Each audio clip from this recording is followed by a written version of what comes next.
नमस्कार, the public express के digital platform पर आपका स्वागत है। मैं हूं जितेंद्र यादव।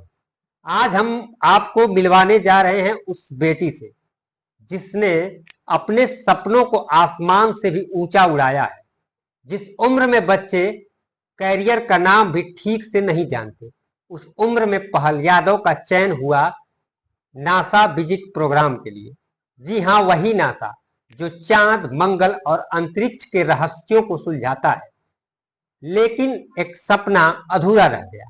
कुछ सरकारी दस्तावेजों की दीवार ने पहल को रोक दिया, मगर रुकना तो उसकी फितरत में नहीं। आज हम बात करेंगे उस बेटी से जो भारत की उम्मीद भी है और भविष्य की वैज्ञानिक भी। तो जुड़िए हमारे साथ, क्योंकि आज की ये बातचीत सिर्फ स्पेस की नहीं, बल्कि सपनों, संघर्ष और सच्ची उड़ान की कहानी है। तो हमारे साथ पहल है। पहल, आपको आप बहुत बहुत स्वागत है हमारे हाँ, चैनल पर। नमस्कार सभी को। और मैं यहाँ पे आके बहुत मतलब अच्छा लगा कि मेरा इंटरव्यू हो रहा है आज, की मैं नासा में सिलेक्ट हुई थी। तो नासा में जैसे कि आपका सिलेक्शन हुआ था, तो उसका क्या प्रक्रिया होता है, किस तरीके से उसमें होता है, उसको एक बार थोड़ा सा दर्शकों को बताइए। जैसे कि मेरी बचपन में नासा और जैसे स्पेसेस में, स्पेस की चीज़ों में बहुत ज़्यादा रुचि रही है। तो मतलब एक बार मैंने मतलब अपने स्कूल में देख सुना कि नासा का प्रोग्राम हो रहा है, तो मैं बहुत ज़्यादा एक्साइटेड हो गई कि मैं भी पार्ट लूंगी। तो मैंने उसमें पार्ट लिया एंड सरप्राइजिंगली मैं उसमें सिलेक्ट हो गई जाने यूएसए जाने के लिए। और बट कई डॉक्यूमेंट्स की वजह से मेरा वहाँ पे जाना थोड़ा वो मना हो गया। तो मैं ये सोच रही हूँ कि मैं भविष्य में वहाँ जा सकूँ और अपनी रुचि को अच्छे वैसे ही रखूँ जैसे मैं पहले रखती थी। और यही मैं। तो जैसे कि ये जो स्पेस और ये नासा अंतरिक्ष के बारे में आपके मन में कहाँ से ख्याल आया, किसको देख करके आप इंस्पायर हुई? मेरी सबसे बड़ी बड़ी इंस्पिरेशन कल्पना चावला है।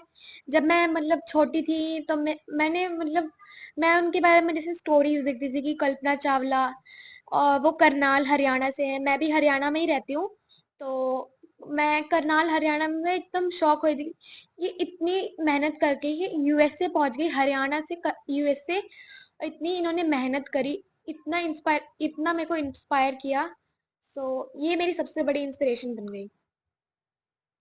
तो जैसा कि आपने बताया कि कल्पना चावला को आपने देख करके ये वहां जाने का निर्णय लिया, तो स्पेस के बारे में और ये अंतरिक्ष के बारे में और एस्ट्रोनॉट के बारे में आपको क्या क्या जानकारी है, कुछ बताइए दर्शकों को। मैं अभी तो यही जानती हूँ कि हम लोग जैसे स्पेस के बारे में, मैं सारे प्लैनेट्स के ऊपर रिसर्च करना चाहती हूँ। और मैं स्पेस में देखना चाहती हूँ कि हम लोग कैसे हम जिंदा रह सकते हैं, हम स्पेस में कैसे एक आर्टिफिशियल अर्थ बना सकते हैं। और मुझे बचपन से ही एस्ट्रोफिजिसिस्ट बनने का बहुत शौक था। मतलब मुझे बचपन में ही स्पेस साइंटिस्ट बनना था।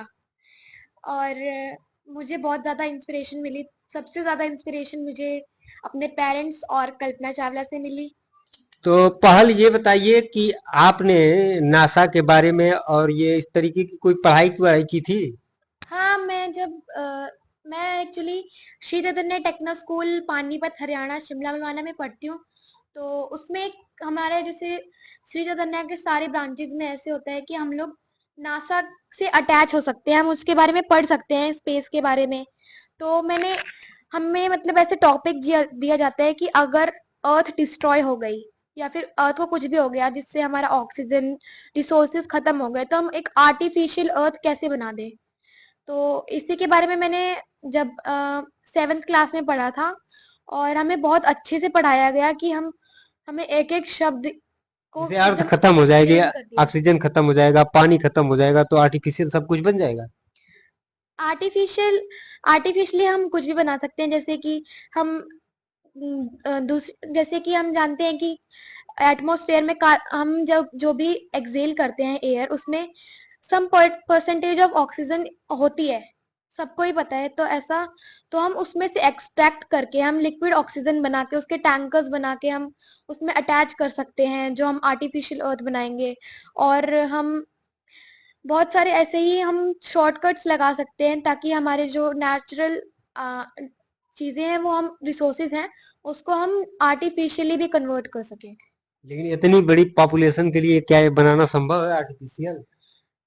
कई चीजों में ये संभव है, लेकिन अगर हमारे पास ज्यादा मतलब ज्यादा मात्रा में कार्बन डाइऑक्साइड हो जाएगी तो फिर ये संभव नहीं हो सकता, क्योंकि कार्बन डाइऑक्साइड हमारे लिए ज्यादा मात्रा में अच्छी नहीं होती है, और ऑक्सीजन हमें कार्बन डाइऑक्साइड से ज्यादा चाहिए होती है। तो स्पेस के बारे में जो है कि आपको कुछ पढ़ाया गया होगा, तो उसमें कौन सा टॉपिक आपको सबसे अच्छा लगता है और स्पेस के बारे में आप क्या जानकारी अब तक जान पाई है उसको बताइए।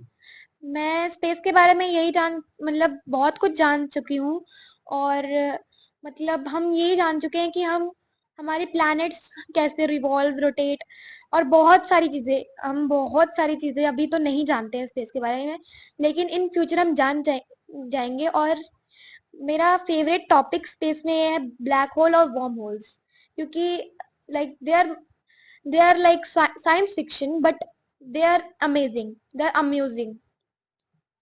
जैसे कि आप have you like you have heard like black holes, they are the portals through which something can go but cannot come out, but wormholes are total opposite of the black holes.